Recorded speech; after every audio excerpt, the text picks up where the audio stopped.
Thank you, Dr. Donahue and Ms. Dean. And good morning, class of 2020. Welcome to your high school graduation.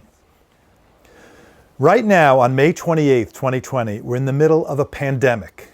What are the odds? But here's the crazy thing. Last October, a simulation was held at the Pierre Hotel in New York City to see what would happen if there were a worldwide pandemic of, you guessed it, coronavirus. The participants included public health officials, including the head of the Chinese CDC, and leaders in business and government. They predicted with uncanny accuracy what's happening now. With no vaccine or treatment available, the healthcare system would be overwhelmed. The economy and the market would suffer. Misinformation would be rampant. Sound familiar? The truth is, public health officials have been worried about a pandemic for decades. I remember doing a news story in 2016 about Zika for 60 Minutes. Dr. Anthony Fauci, who heads up infectious diseases for the National Institutes of Health, told me what was keeping him up at night back then was the possibility of pandemic flu. He's still worried about it, which is why he and his team have been working on a universal flu vaccine. There are many brilliant, serious people like Tony Fauci who cherish the truth and whose lead we should follow. Those important truths, though, including years of warnings to prepare for a pandemic, get diluted by a flood of misinformation. There are still people telling us the 1969 moon landing was staged on a Hollywood movie set. But your education has given you a head start on a skill you should be honing for the rest of your lives, figuring out who and what to believe. How do we filter out the misinformation? As a physician and a journalist, I try to do that every day. It's not easy, but it starts with being fiercely skeptical.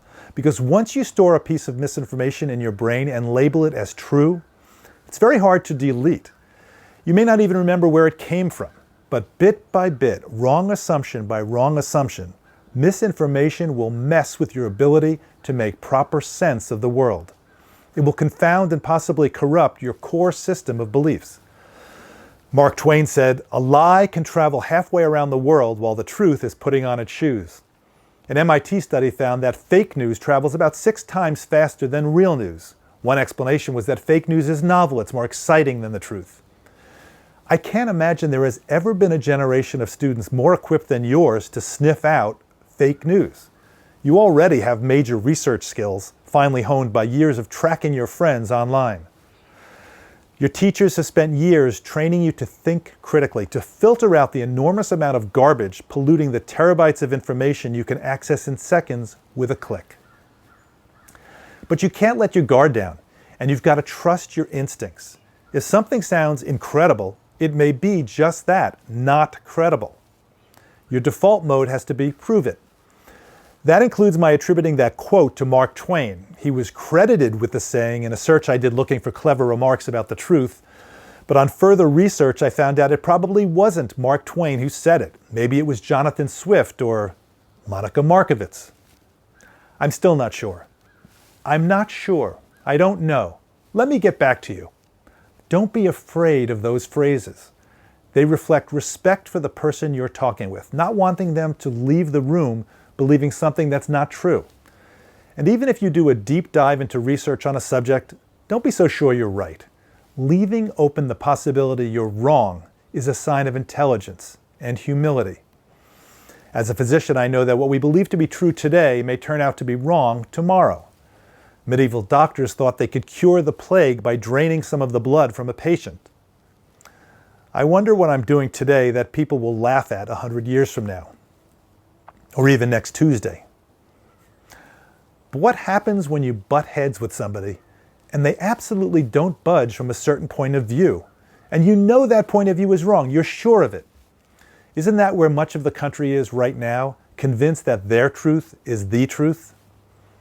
This is where empathy and emotional intelligence come in. The other person may have had moments or a lifetime of not being fiercely skeptical. And that's led to a distorted belief system about the issue you're discussing. And for all you know, it may be you with the distorted belief system. It may be you. So even as you make your best argument, try to be kind and gentle.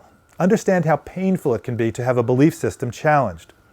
The best example I have of that involves my sons, Daniel and Noah, who graduated from Columbia Prep. They're now 28 and 24. When Noah was about 4, he asked us, "Is there really a tooth fairy?" My wife Kate and I fessed up. And when we told him the truth, he fell to the ground on his stomach, banging his hands on the floor in one of the major crying fits of the 20th century. After a few minutes, the crying died down to the point where he was just intermittently whimpering, at which point my then 8-year-old son Daniel kneeled down, rubbed Noah sweetly, gently on his back, and said, "I know just how you feel, Noah. I felt the same way when I found out there's no Easter Bunny." There's no Easter Bunny? Hands banging on the floor again. Noah's belief system had suffered a serious injury as he learned the truth. Nobody wants to feel that way, which helps explain why we cling to our beliefs so tightly. Remember that and be kind, even as you argue your point of view. Which brings us back to the COVID-19 pandemic. And not just because New Zealand Prime Minister Jacinda Ardern recently declared the Easter Bunny and the Tooth Fairy to be essential workers, to the enormous relief of hundreds of thousands of children in the country. How great was that? Since 2003, we've seen viral outbreak after viral outbreak. SARS, MERS, H1N1, Zika, Ebola, and now COVID-19. There's no single cause, but one infectious disease expert after another has told me we have accelerated the onset of epidemics and pandemics because of human activities such as deforestation. We cut down trees and moved next door to the horseshoe bat, where this new coronavirus is believed to have started. The virus then likely spread to humans through an intermediary species. We disrespected Mother Nature, so she gave us a timeout. She sent us to our room and said, "Think about what you've done." So even as we search for vaccines and treatments for COVID-19, we must also think about how we're going to address and try to prevent the next big infectious disease outbreak, which is sure to come. Sure to come. If you're thinking, how can he be so sure it's going to come? Then I've done my job today. Stay fiercely skeptical, class of 2020. Your education has given you a head start at distinguishing fact from fiction, including challenging the assertions of your graduation speaker. That ability is a superpower in today's world. Right now, you're probably still in the process of figuring out your core beliefs, who you are. It's an exciting journey, but it's also challenging and it can be overwhelming. Don't go it alone. Lean on your friends and family. Surround yourself with people who help you find your own truth and who value it. You, your teachers, and your families have worked for years, since pre-K, to get right here, sitting in your living room in your pajamas. But think of it, every single test you've taken, essay you've written, project you've completed, they've all been part of the formula that led you to this moment. Yes, this is a serious time when the world is facing enormous challenges, and not just from the pandemic. But in the face of that, look at what you've accomplished. Pause and breathe it in. You should be over the moon proud of yourselves, and I am so honored at the opportunity to address you and to celebrate your achievement. Congratulations and good luck.